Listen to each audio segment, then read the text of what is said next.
Everybody. Nice to have everyone join us for the Instructional Policy Committee. We have a full house today we're excited about. And we actually will probably hit the agenda item that we've got all these people here to share with us. We'll go ahead and let them go first. I'll go ahead and, are you going to present your screen, Mrs. Gijic or Mr. Motter? We had planned just to talk about the proposal. Okay. If that's okay. I'll go ahead and put the agenda up then. Why don't I do that? Let me get that set first. All right, so Mrs. Mansfield and Mrs. McKittrick and our other board members, I'm excited to introduce Mrs. Gijic and Mr. Motter and team to talk about a proposed time capsule, which is linked as part of the agenda. I'll pull up the proposal here for you to be able to see it. And I will turn it over to Mrs. Gijic. And I will just introduce Mr. Motter, who has been doing all of the work with his team of teachers who just came forward and said, hey, we have an idea. We want to investigate. So the investigative team with Adam Motter, please share. Thank you, Karen. Good evening, everybody. First, I want to introduce two amazing teachers that are with us today. Isabel Sestito from Jennings CLC and Edie Hardensteiner from Bridges Learning Center. So if you ladies would share your wonderful smiles with everyone, that would be great. These two amazing teachers have developed a grassroots effort at finding a way to ensure that our APS students are able to have a real and tangible way of expressing their feelings and ideas surrounding this historical period in all of our lives. And the idea is to create a time capsule, if you will. The project is called 2020 Vision, and its goal is to provide an outlet for students to share their voices, their ideas, their observations in different and creative ways throughout the second semester. Could be a piece of music, poem, artwork, a journal, or any other digital asset that could help preserve what our students are experiencing. Now, this work does intersect with class instruction as teachers are providing opportunities for student voice. However, with this project, all students can be invited to contribute in every school with their own student examples. So this project can work in conjunction with and or in addition to existing opportunities. Examples: what do you miss most? What positives have come about from this? What is on your mind? What's going on that you would like to see changed?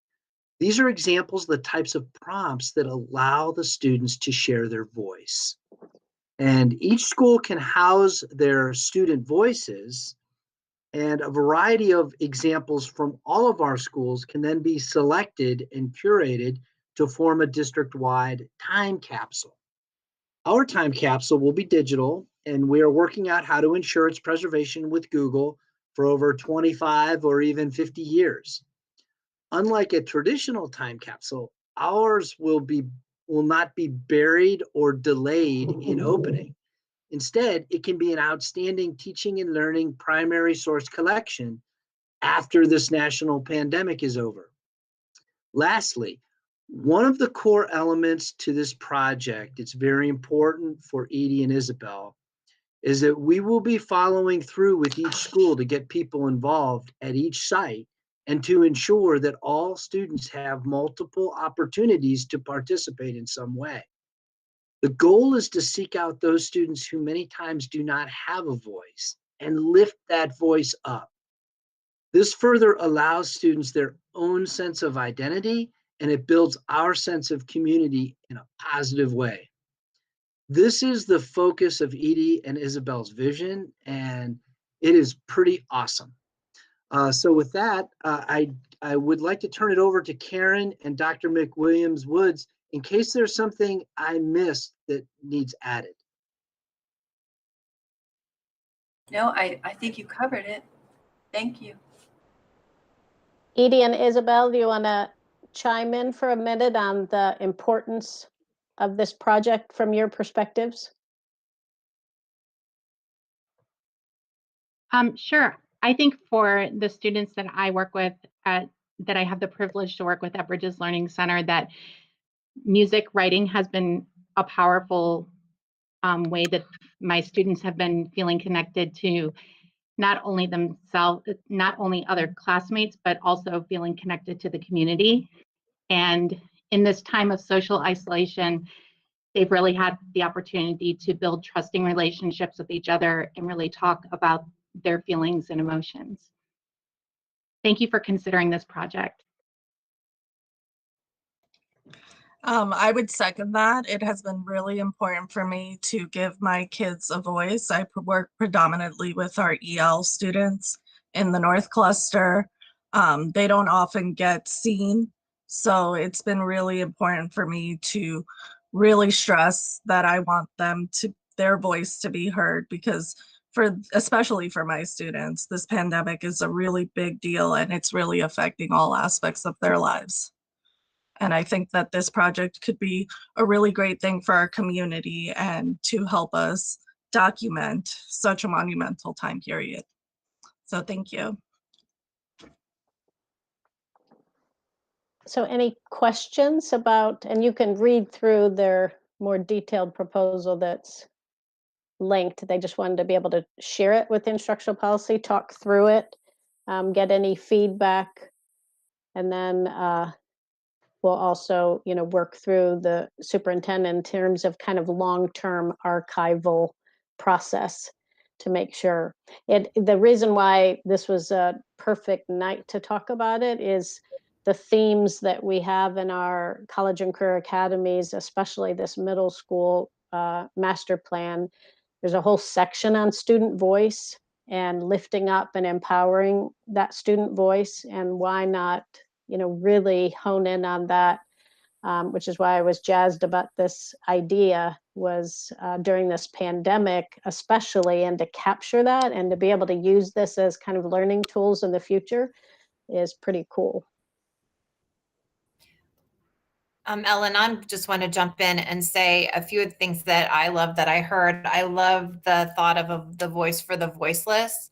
I also like the idea that it gives them a chance to not just voice their frustration, but that's important too, right? You can't celebrate what you've gained unless you realize that you've lost something sometimes. So being able to put a voice to those frustrations is a great tool for anyone to have, right? How are you feeling right now? I don't know. That's an answer we get a lot because it's hard to put a finger on the frustrations or the things we've gone through. But I also love that there's, what have you gained? What wouldn't you have had if you hadn't had this interesting experience of this year? I love the partnerships that are there with the library and the Summit County Historical Society. And then,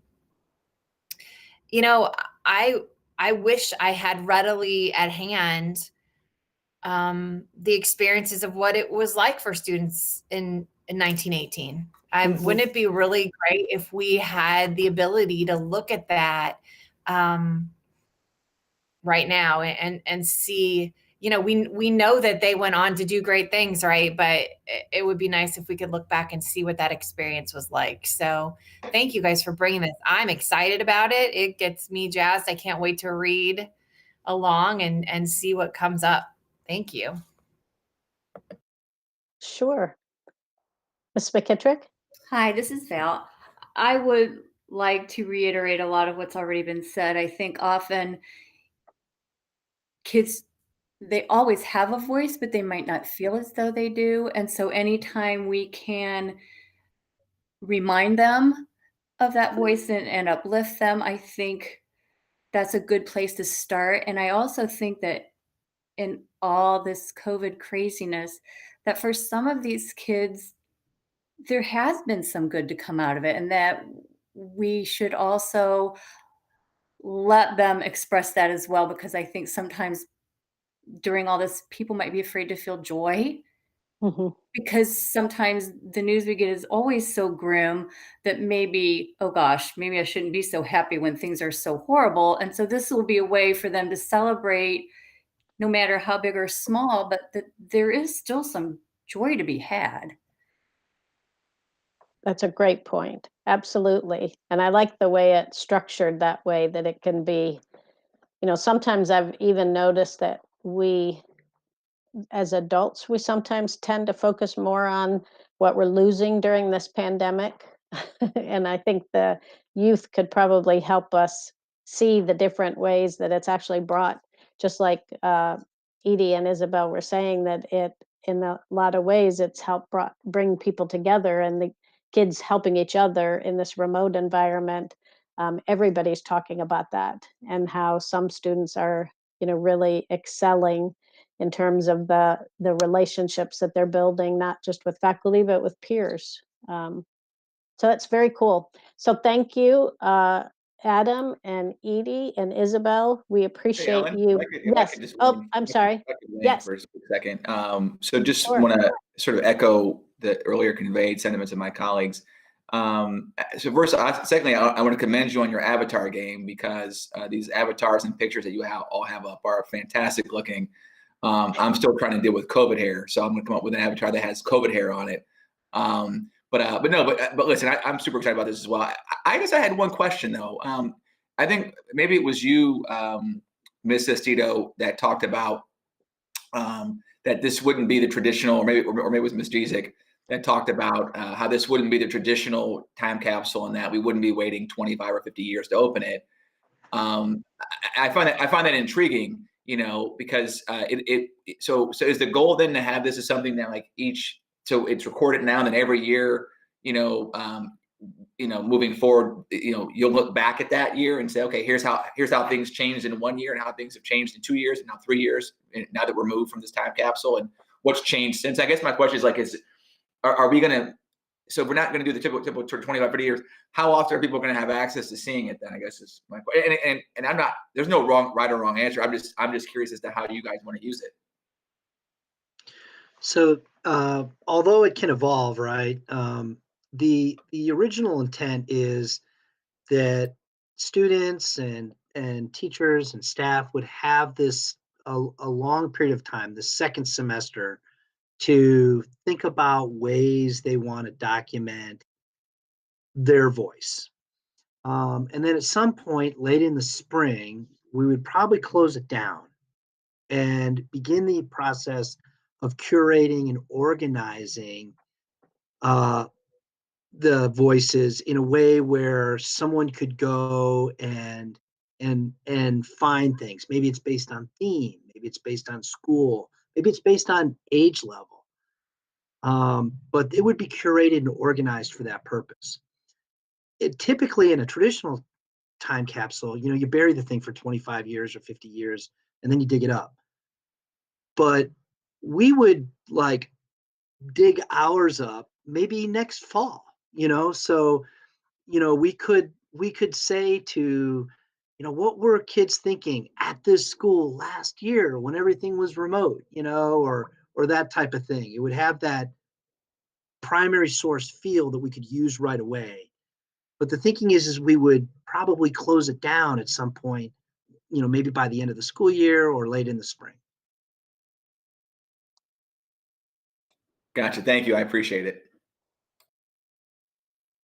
Well, thank you so much. This reminds me of StoryCorps on NPR, if you ever get to hear, even though this will be, multimedia, whatever, writing, art, it could be lots of different things. But the beauty of StoryCorps is the archiving of that, so that 20 years from now, people can look back and listen to those.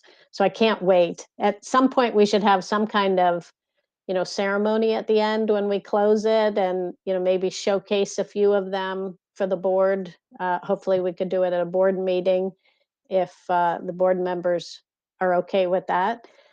so that we can have sort of closure of we're closing the time capsule, but then at least showcase some of what has been submitted. It'd be wonderful. I think the board needs to do a time capsule too.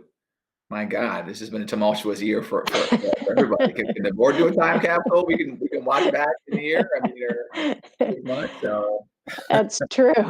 We should have one separate just for the board. That's true. Miss Mansfield can be the director. You know, use her theater experience. We can get a whole sort of singing and dancing thing going on there. I'll write the music. I'll take care of that. We'll have you perform them. Oh, all right. Well, thank you very much, team. Mrs. Gijic, if you could stay just for a little bit, since we're talking about some graded courses of study items too tonight, that would be great. Thanks. All right, back. Let me cast again, and I'll bring our agenda back up.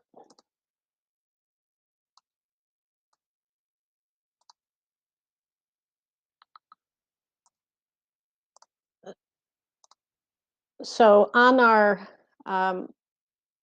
consent agenda that's coming up on November 30th, I wanted to just talk through while Mrs. Gijic is here. We do have some graded courses of studies coming up, and this is the first part of all of our courses that we offer in the district. Has to have a graded course of study that shows kind of the purpose of the course and then the standards that are being used within that course. And that triggers then everything has to be built on that when we look at curriculum adoptions or when we work with the teachers on training. That's the fundamental part of the graded course of study. Everything works off of that.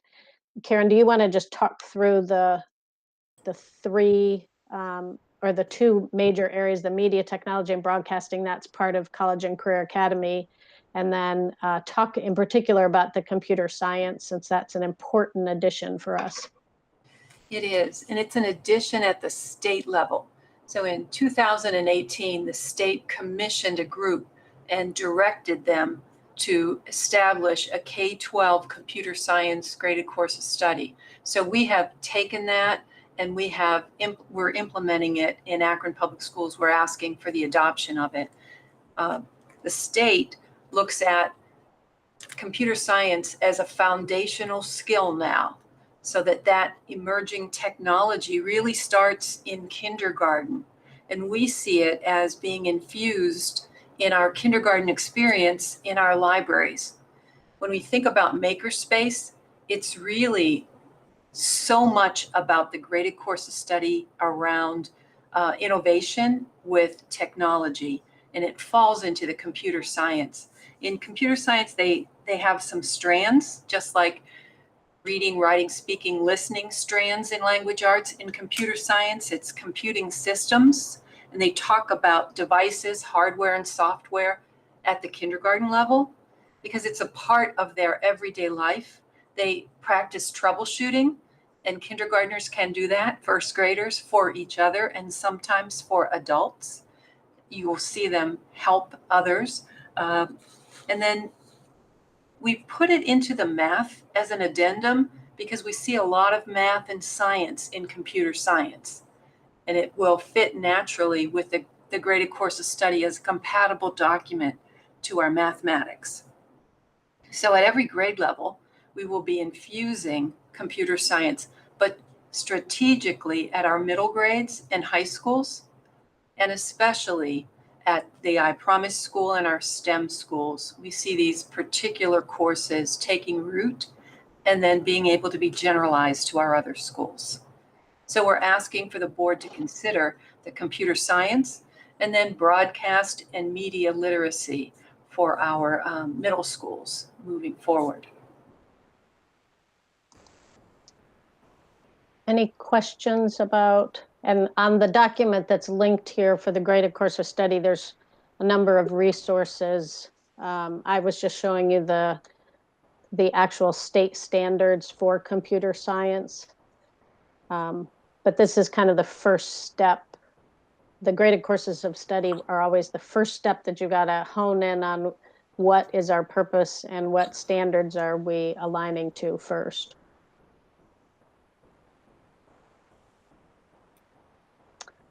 Yeah, I've got a Okay. few questions, but I'll defer to Ms. Mansfield, Ms. McKittrick first before I ask the question that I had.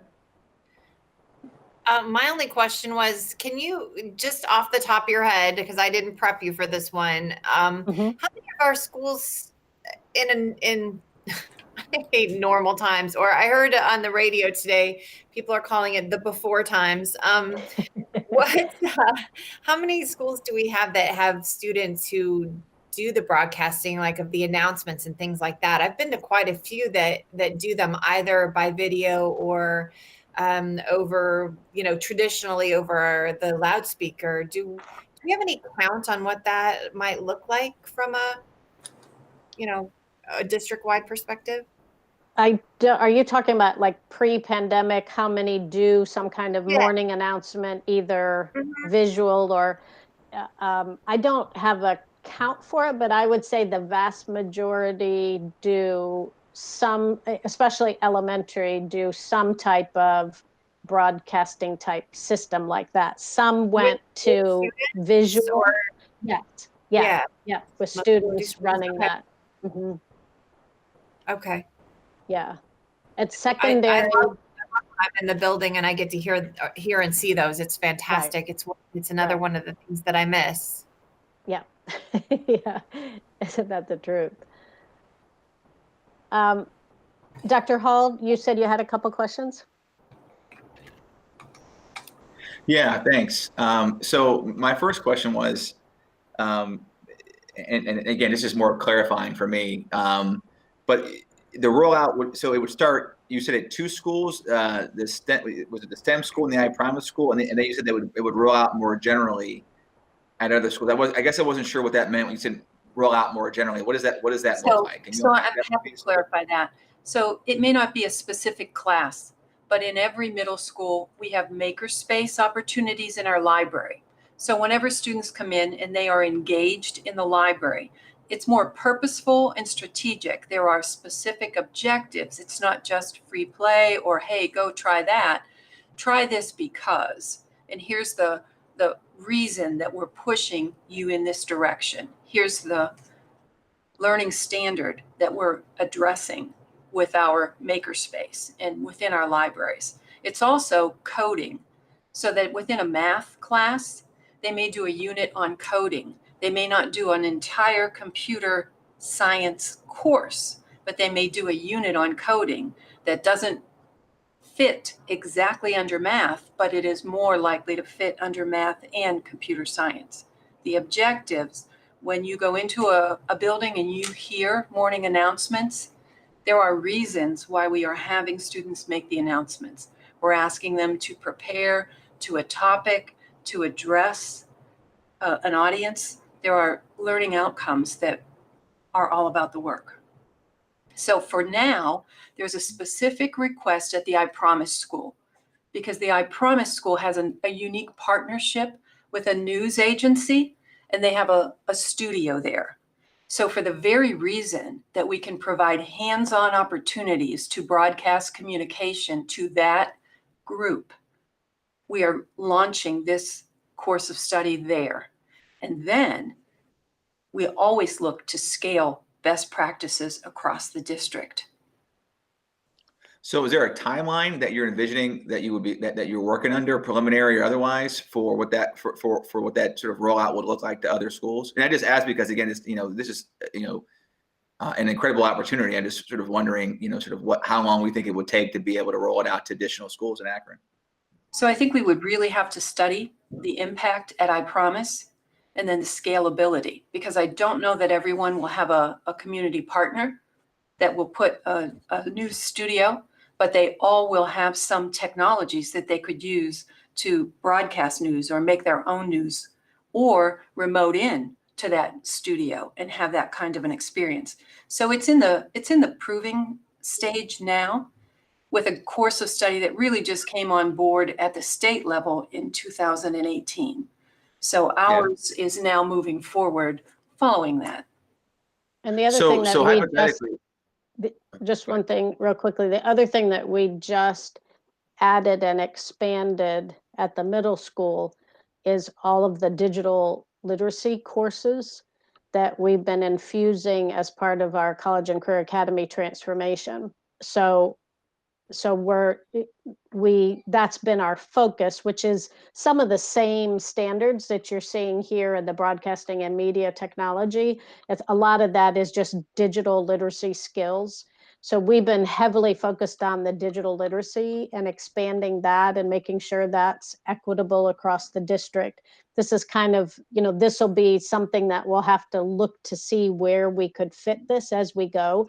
We do have some high school college and career pathways also that are specific to media technology as well.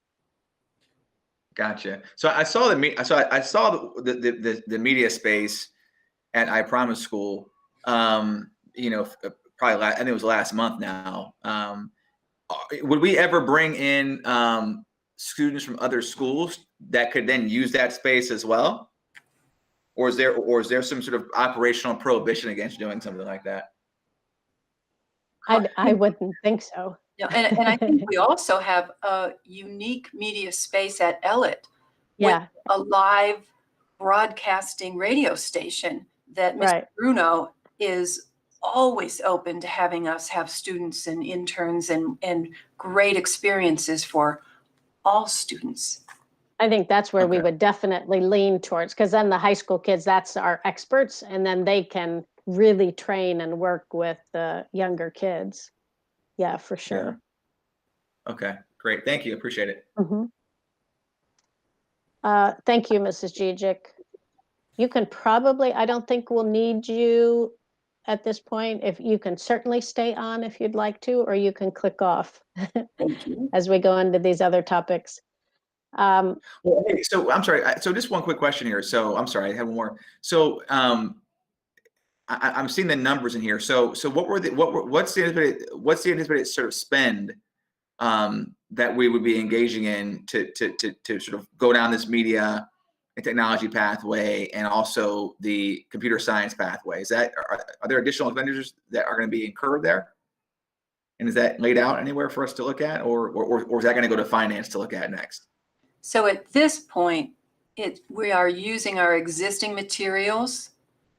We may have a text that we would ask for, but at this point, because we're using our already established makerspace, we're using some open source code. So you can do some scratch code right away that doesn't cost anything. What we're really asking is that the board understand and approve that we are being strategic with learning standards so that we can tie a graded course of study so it increases from kindergarten to first to second, our expectations around what students know and can do, and that it's standards-based. All of our practices in Akron Public Schools should be standards-based. Gotcha. Thanks. Appreciate it. Okay, then just a few items just to briefly note in our business affairs agenda items coming on November 30th. There is some key professional development opportunities listed here that kind of build on some previous professional development. We have talked a lot over the past few years in instructional policy about AVID, and that program is embedded throughout our middle school master plan, because middle school and high school actually, because AVID is the program that supports students in this whole initiative that we're doing on accelerating and advancing the number of students in higher level courses, and the equity work that we're doing across all of our middle schools and high schools to make sure the similar opportunities are being offered. AVID is the program where there's a teacher designated to support students as they enter into those higher level courses. So they get additional training, support, and then the whole staff also gets trained on AVID strategies to support students in these higher level thinking strategies and higher level standards. So that what's going to board, you'll see AVID frequently go to board over time, because we're, as part of the middle school master plan and the major grants, we'll be able to provide AVID at every single middle school and high school. Over this next year and a half, we'll be able to get it everywhere. So you'll continuously see board items for AVID. Then the Summit Educational Service Center, as you've also heard at Instructional Policy, the OTES 2.0 rollout that we've done this year, and there's additional professional development that we're contracting with our Summit County ESC. And again, you'll continue to see that, because we'll continue to bring them back to do further training, and we always call it calibrating training, to make sure that our principals and our evaluators, our teacher, consulting teacher evaluators, are all pretty much in the same zone when they go in and do an observation, that they see similar strategies and similar ratings, so that we don't have kind of this wide disparity. Then Corwin, you've seen this frequently. This is probably one of the most common trainings that we've been doing throughout the district right now on what's called Teacher Clarity, which is through Corwin as the vendor. And these are additional schools that will be using their school quality improvement grant money, which is all about teacher leadership. To fund Teacher Clarity is all about working with teachers on clear expectations within the classroom, and moving standards to that higher level, and kind of looking at their own practices to empower them on making change in students. So it's kind of a holistic, teacher-focused plus specific strategies within the classroom. And there's coaching services that go along after the professional development. And then the last thing here, before we get to our updates, is North High School specifically. The other major vendor that you'll see that we work with regularly is this International Center for Leadership and Education. And they're specifically looking at their rigor, relevance, and relationship framework that they have. ICLE is one of the premier national professional development and coaching services. We have that throughout the district. They partner with a number of our schools.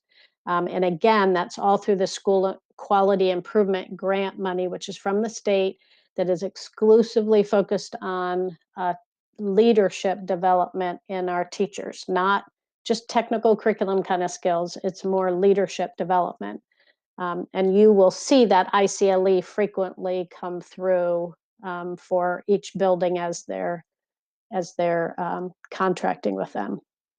Any questions about those business affairs items before we dive into our last two kind of bigger topics? Just want to say how happy I am to see the AVID training spreading and going broader. I know I remember when Val and I first saw a presentation on that, Ms. McKittrick and I saw a presentation on that in back when we were all together. So, and watched how excited the staff was about that in the places that we initiated it. So I'm glad to see it spreading out. So thank you. That's great. Hey, Yeah, Ellen, I am a fan of that AVID program very much. Yeah, I'm excited. And, it always takes kind of that spark at the beginning. We're the first adopters. And then as the word starts spreading among the faculty and they start to see, it's one thing to offer higher level courses.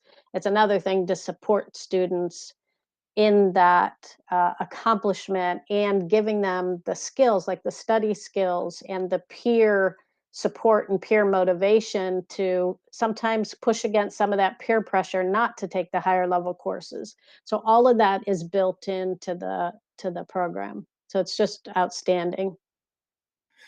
Yeah, so I have a question about this too. So I know that when I go back and I look at the state report cards, we kind of get dinged a bit as relates to how we support sort of gifted and talented education.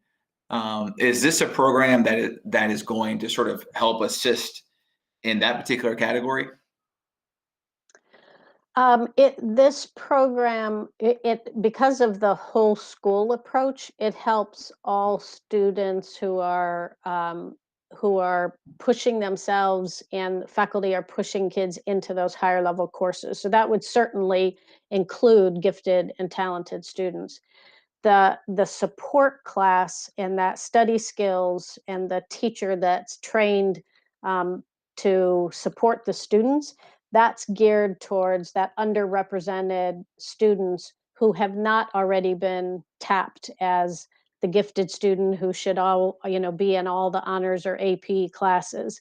So it's really for students who are underrepresented, which typically is our Black, Hispanic, some of our EL students, who, especially the new arrival students who are not typically in the classes, and how to support them through the higher level standards, and to give them that confidence and motivation to keep to be successful, and that study skill. You can't underestimate the power of being able to teach some of those study skills and the approach to tackling that higher level coursework so that the students are successful. And they also do, at the high school AVID classes, they also talk about, they support with transition to college and applications, and making that successful transition as well.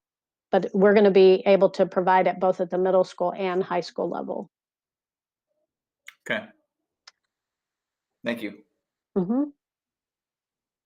All right, I have, I'm not going to talk about the Family Resource Center update that's listed there. They're doing great things. They've been very active through this whole pandemic. And so Carla Chapman has a nice summary there for you that you can take a look at your leisure. And if you want to showcase anything at our board meeting on November 30th, but they're definitely doing a lot of support in collaboration, obviously, with United Way and some of the CARES Act money that they got to do, especially rent assistance that is helping our families and our family resource centers. For Remote Plus, the only update that I have for you before we talk about the middle school master plan is that what the instructions that I've given all of our faculty and principals is that we just keep on keeping on all the planning and the work.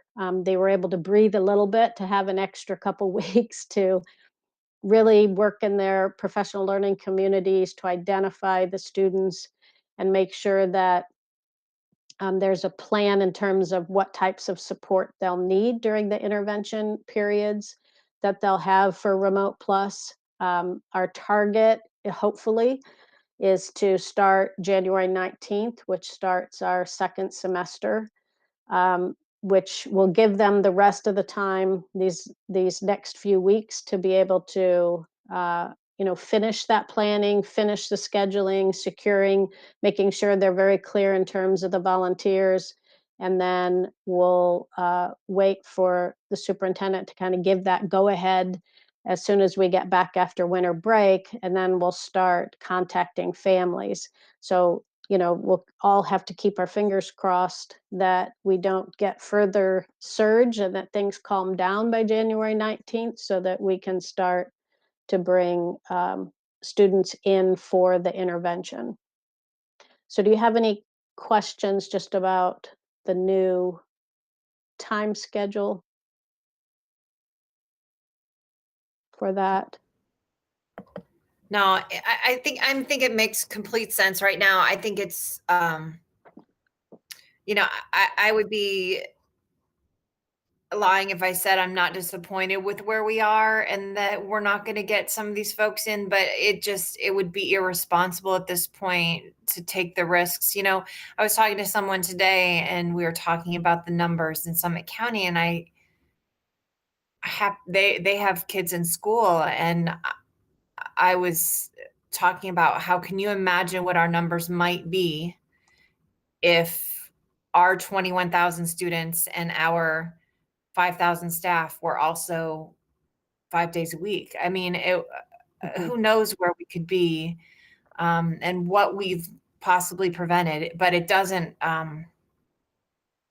it doesn't take away the loss. I feel that we're not going to have that starting Monday or starting next week or next, in the next few weeks. I'm sad that we are where we are. Right.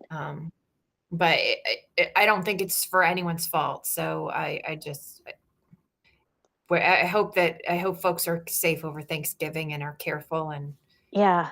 So much right now, and we've talked about this before, but so much right now is contingent upon what everybody does at home outside the schools. This is all about doing all those safety provisions to contain the spread, and then we can start bringing students in. So the unfortunate thing is it is somewhat out of our control, although all of our staff, the superintendent certainly has been preaching, and I've been preaching to our educators to make sure that they are being safe. But we'll have to see what happens through the holidays. And then, I wanted to make sure we had all the plans done and ready, that we didn't just say, oh, we've got more time, so we don't have to finish planning and we can wait till after break. I wanted all the plans done and we're ready to go.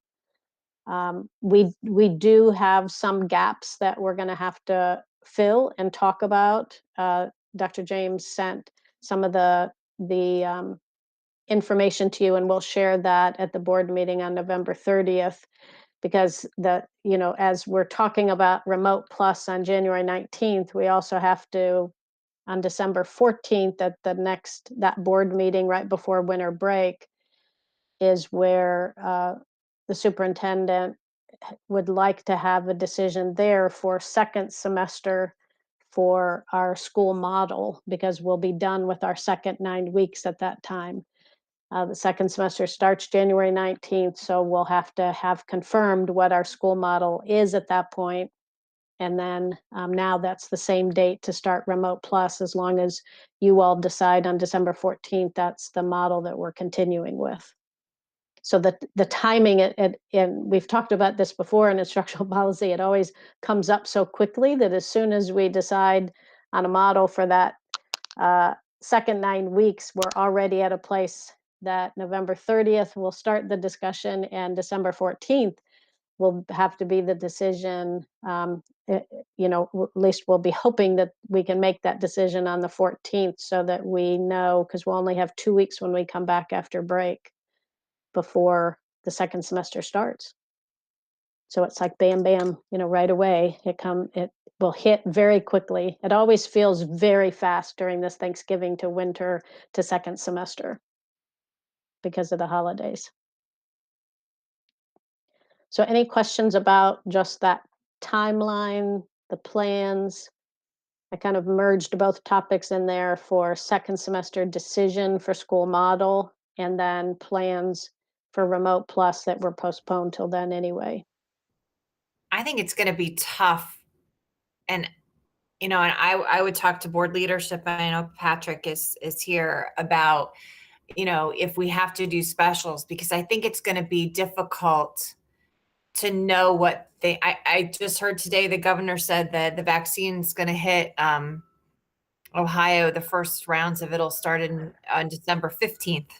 So, hopefully in the next few weeks, we're going to know what that's going to look like vaccine wise. And we're going to know, and here's the frustration that we get into. And I'm not surprising anyone in this. We got into a place where we had made a decision for the first 9 weeks, and then there was kind of a lull where numbers weren't too bad and everybody else was heading back. But by the time we're like that, like a ship that can't make a fast turn, right? Or a big truck. We can't turn on a dime. So by the time we get around to making the next decision, then we were surging again. And, I hate to make a decision December 14th. And then by January 14th, we're in a whole different, situation. God willing, we're, really turning a corner on this. And we've made a decision December 14th that locks us in, for the grading period, or, looking at what you and Mrs. McKittrick and I have talked about, does it lock us in for the rest of the year? So I want the board to be as nimble, and hopefully this committee to be as nimble as we possibly can, although I know we're not nimble. Yeah, I think Dr. James has, heard some of the timelines from the governor's office and from the health department on the vaccine and where it'll start to potentially help schools. And I think it's going to be further down the road in terms of the sequence. Yes, on a telephone call with the governor, some mayors from the big urban cities, superintendents and health directors. We were told that, initially it'll be the health workers, law enforcement, emergency responders who will get the vaccine first.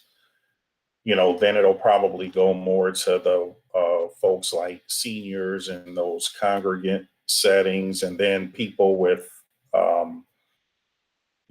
severe health issues. They figured that by the time it reached teachers and students, it'll be sometime in the spring.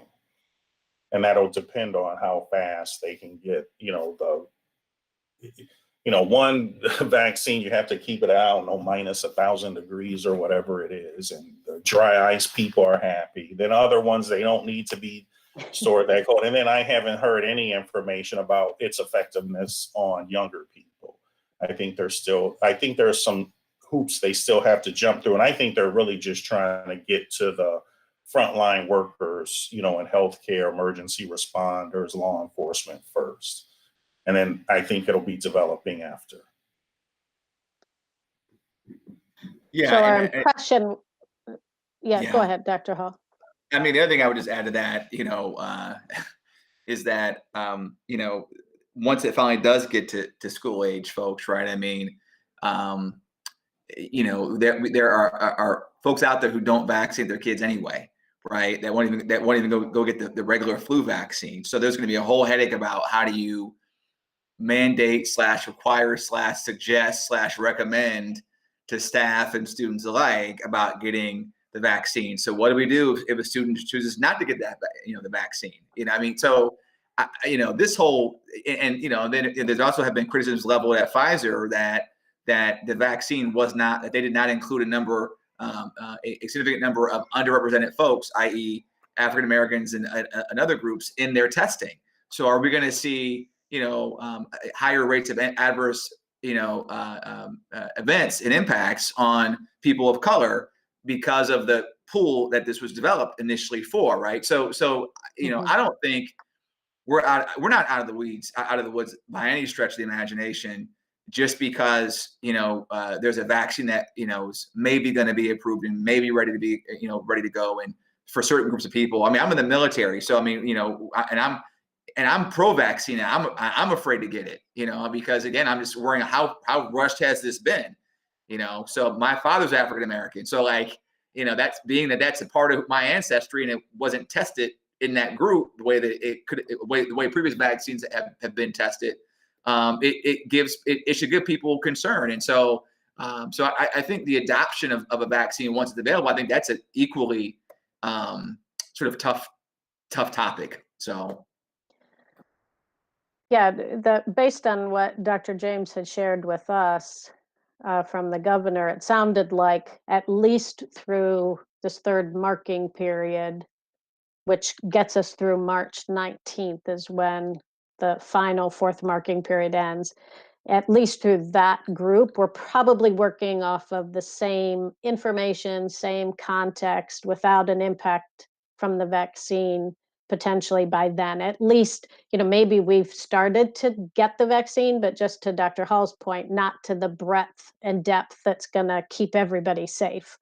That wouldn't happen until later in the spring, and maybe, a continuation even through the summer to get everybody vaccinated with the trust level needed to get that deeper, vaccinations across our entire student body and faculty. With me, I guess hope just springs eternal that somehow the lessons that we've been trying to teach all along will somehow click in here. Every week I'm like, okay, somebody's going to learn the mask lesson, or somebody's going to learn the not gathering lesson that's going to start to turn this around. So I guess it's just my optimism that keeps me thinking that somehow that's what's going to happen. I certainly don't think that, any of us, except maybe Dr. Hall, will have a shot if he chooses before summer.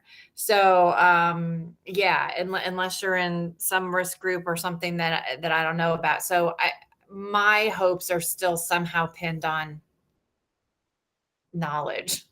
Yeah. And you'll always hear from the instructional, person. I always think in these marking period chunks, because that's kind of the natural break, that if you're going to switch things up and switch teachers and all of that, that's the natural break. If we decide to go back 5 days a week where everyone is going back and we're not having to do lots of the blended and things like that, that's an easier, walk right back, and most of our teachers would stay the same, and we could, keep moving forward. Then that marking period isn't as important. High school is where I worry the most about marking periods. So it wouldn't be impossible for us to, in February, if things start to improve, for us to come back in some kind of face-to-face model. The high school is where it's the hardest, because those marking periods are, really important. Those high school classes are all for graduation. You just don't want to mess with students' focus on these very important courses that they have to pass to get to graduate. So that's where I would be the most worried about a mid-marking period. The K-8 would be, that wouldn't be impossible for us to do as soon as the pandemic numbers start looking better. And going back to looking at dates for the middle of December and looking at what we want to vote to approve, I would like to remind people that these 2 or 3 weeks after Thanksgiving will be the numbers we really have to look at. And I would encourage people who want us to have their children back in school to be especially safe over Thanksgiving and keep their numbers very small to contain the spread as much as possible, because that's the only way we're going to get the kids back in school. Because those 2 or 3 weeks after Thanksgiving, we'll see where the numbers are and whether or not people were smart at Thanksgiving or they took risks that they shouldn't have taken.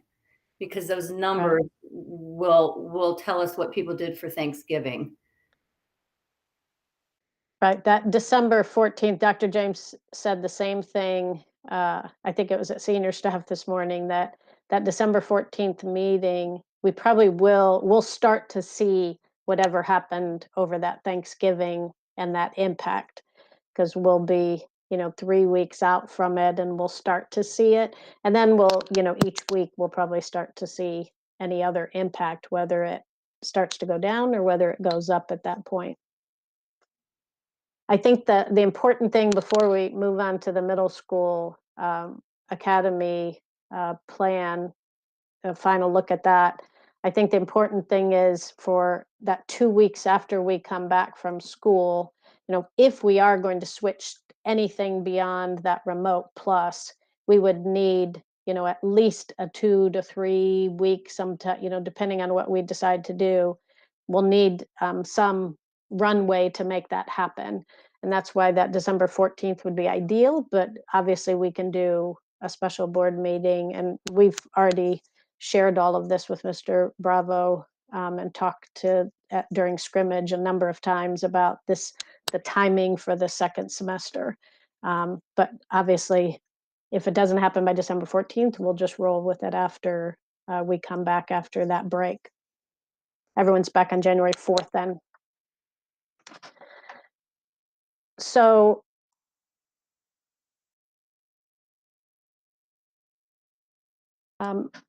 the last item, very important, is our middle school, college, and career academy master plan that we have been talking about and had our special board meeting last week about. We talked through the budget implications last night at finance.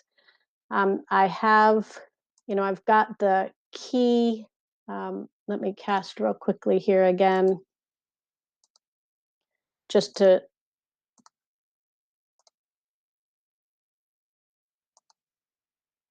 I will show you just a couple of the slides that I shared last night at the finance committee in terms of just sort of summarizing, and we'll do a short summary at the November 30th board meeting around the middle school master plan. We'll just pick a few of the slides from what we did in the special board meeting. And we will have the key partners that have been a part of the College and Career Academy transformation at that board meeting so that we can recognize them and thank them for all of the work that they've done, from United Way, the Akron Community Foundation, GAR Foundation, Martha Holden Jennings Foundation, and Connexus, our key partners that you've seen that visual repeatedly of all the folks that have done a tremendous amount to support this work. So just to kind of frame our discussion today is, these are the three areas that permeate across K through 12. When the elementary team comes together this winter and spring to do an elementary master plan addendum, they will be anchored on these same three areas: that teaching and learning focus, which is all that inquiry-based instruction, that, what does the whole experience, how is it different for students when they walk into a middle school after this 5 years of transformation? What's the climate?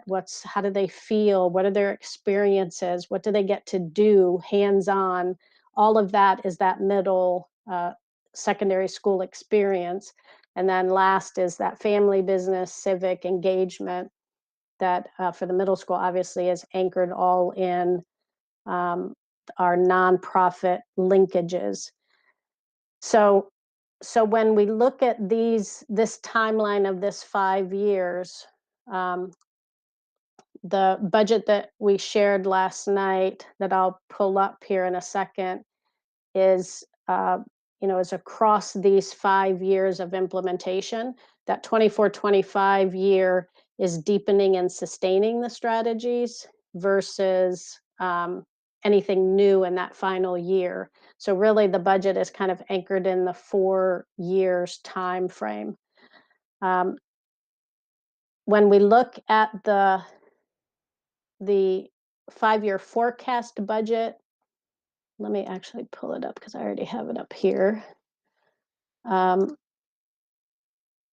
When we look at this 5-year forecast budget, what I emphasized last night, and Mrs. Mansfield, if you think back to when we were looking at the high school 5-year budget, we had a lot of strain in the general fund for the high school. There were millions of dollars, listed for what this was going to take to make this transformation over that 5-year time period for high school. What I'm very pleased and proud to be able to say is that we have been able to focus, and this budget that you're looking at is for the new money, new money each year.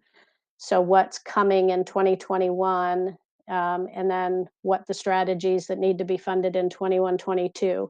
And all of this is that same visual that I just showed you. What does it cost for us to actually implement over that 5-year time period? So, what I'm proud to say is that the new general fund money, we're reallocating some old general fund money by stop doing some things and reallocating funding. This is only going to be about $564,000 of new general fund money.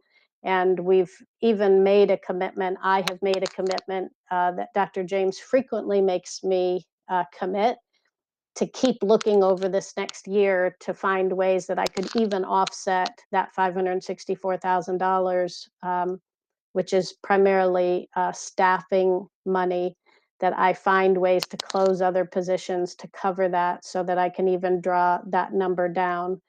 The most important number up here is the amount of grants that we've been able to secure.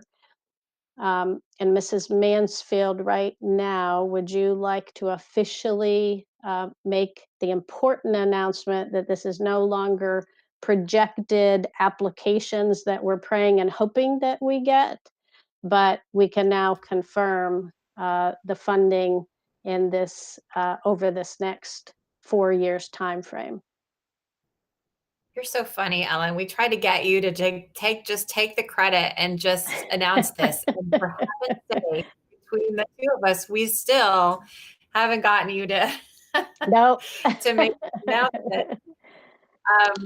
So we are excited to announce. Do you want me to announce all three of the names, or Just do the two big ones, because the other one we've The- already brought to board. So you can just do the two, the Hewlett and the read it Chan on my Zuckerberg.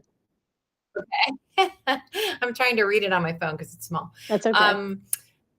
So the announcement, and I will say that it seemed like it was later, but it was 8:30 at night on Wednesday when Ellen texted Val and I, and with such excitement that these grants had come through, and then 7 o'clock the next morning. So I don't think she slept because she was so excited. But the announcement is the Hewlett Foundation grant for $1.5 million that was submitted with additional we're able to ask for additional funds for 2 additional years as well. And then real exciting, because I think this one we've never gotten money from, if I'm not incorrect, and that's the Chan Zuckerberg Initiative grant that we've been on pins and needles for $1.5 million. And that is with no additional funding for future years at this time. But that's just so exciting for the funding of the middle school, and then the kickoff of the elementary and the DEI funds as well. So kudos to the team and to Dr. McWilliams-Woods on this announcement, because it's huge, especially if you had read her text to us. Yeah, it was very exciting. I was waiting for this moment that we were together again to be able to announce this. The exciting thing is that these grants, the Hewlett Foundation and the Chan Zuckerberg, both, we've never gotten money before. Mrs. Mansfield, not from Hewlett either, even though you've heard about Hewlett for it's a year and a half now, because the superintendent and I have been engaged with them for over a year in looking at the partnership and making sure that this is a good fit for us. Dr. James taught us early on that we don't chase money for the sake of money, because it can take you off your focus. And so we have really been, we spent a year meeting with them, having them come visit, look at our college and career academy work. They spent a whole day with us looking at all of our work, meeting with our partners, making sure that to make sure they fully understood what we were trying to accomplish here. And so that's the way we go into these partnerships. Dr. James, do you want to talk about how the Chan Zuckerberg Foundation came to us? Because I think I've shared that with instructional policy, but I think it's an interesting story. Wait, I'm sorry, just real quick, before we do that, can I just ask a clarifying question? Sure. So we were in the finance committee meeting yesterday, right? And I think I was asking questions about, okay, how do we know that we actually fund this for the next 5 years? And the response I got yesterday was that, well, we don't know because we haven't heard about the grants yet. And then I'm listening to Lisa tell the story. So I'm like, all right, wait a minute. Like, so did we or did we not know yesterday at finance? And if we did know, I'm super happy that we got these grants. But I guess I'm a bit perplexed at why we couldn't just say that yesterday, and why am I wasting the committee's time yesterday asking questions about, well, how do we know that we can actually fund this because we haven't got the grants yet? I'm a bit perplexed by that. So if I could get some clarifying, some clarification around that, I'd be very, very appreciative. Yeah, sure. Because this had really gone mostly through instructional policy with the work on the grant application and all. I know Ellen's been working that. The other one is didn't want to get too far ahead in terms of the press release because this also involves United Way, who will be a fiscal agent basically for some of these grants. So there were still a few details we needed to work out, and those have all been worked out. We did have some, initial positive reaction, particularly from Hewlett that, this was going to go, but until everything got settled with United Way, just making sure we had all things. And remember last night I said, well, just hold fast because, we have our instructional policy meeting today, and felt that was appropriate to do that since they have been, with us from the start. And Dr. Hall, just so you understand, the money is actually going to United Way. They are going to be the basically the financial home for both of these grants. And then we will draw down money on a quarterly basis from United Way for both grants. So they're actually named the grantee, but then we get to draw down the money for both of these grants from them on a quarterly basis. And so all of that has now been worked out and coordinated. We've met with them to figure out how that drawdown is going to go, so that we can, make sure that we meet our timelines on when we need the funds to go through this next. It goes through 21-22.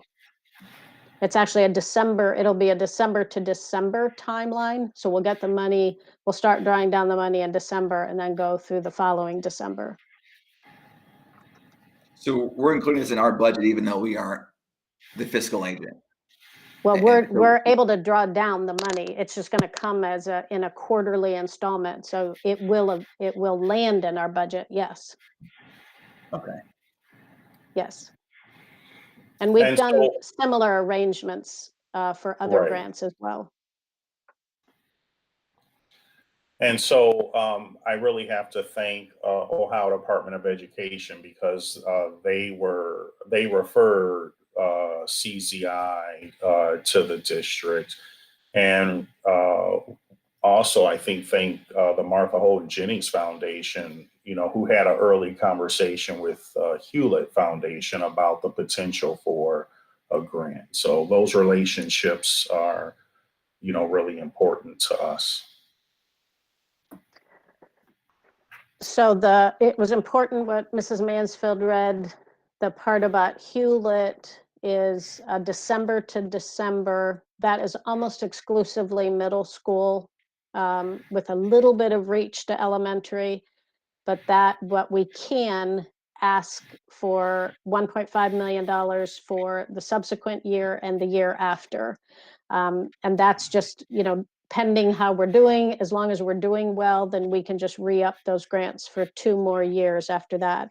The CZI money, which has a little bit of middle school, but then primarily focused on elementary and our diversity and inclusion work, that's 1 year, December to December. And we'll be able to, also kind of announce and showcase that on Monday.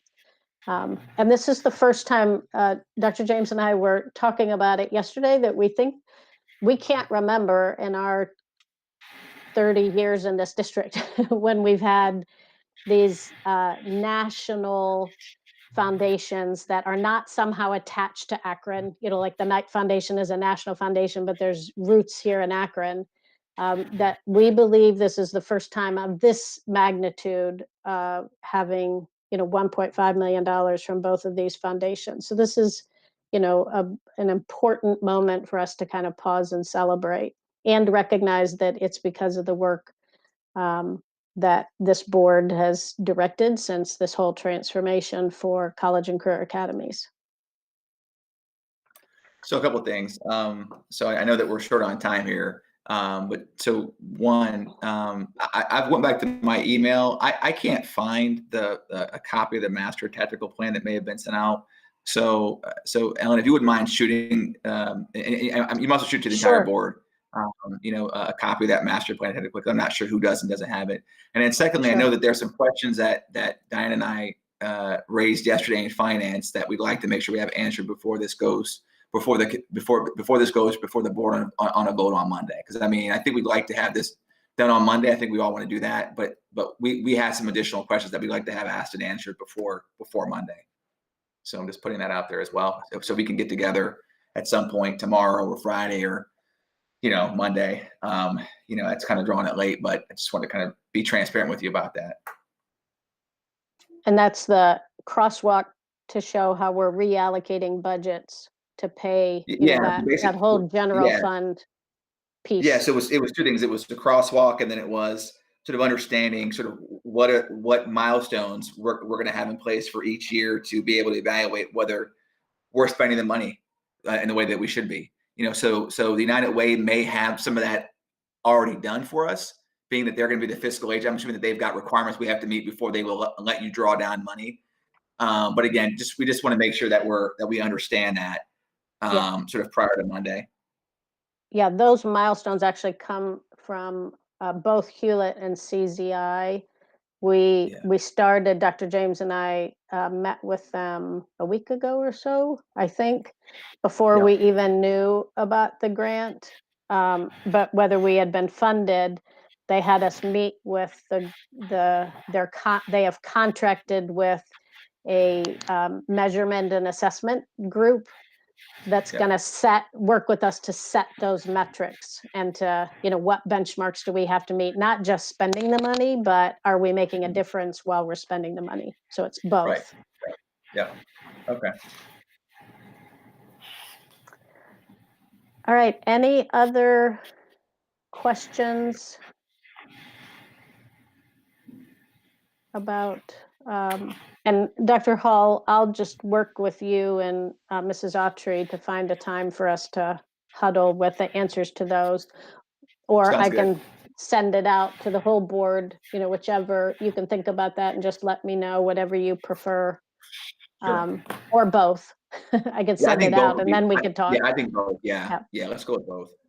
Okay. All right, great. Well, thank you. We better click off here so that you all can get to your next one. All right. Thank you so much, everyone. All right. Thanks, everybody. Appreciate it. Bye-bye. Bye-bye.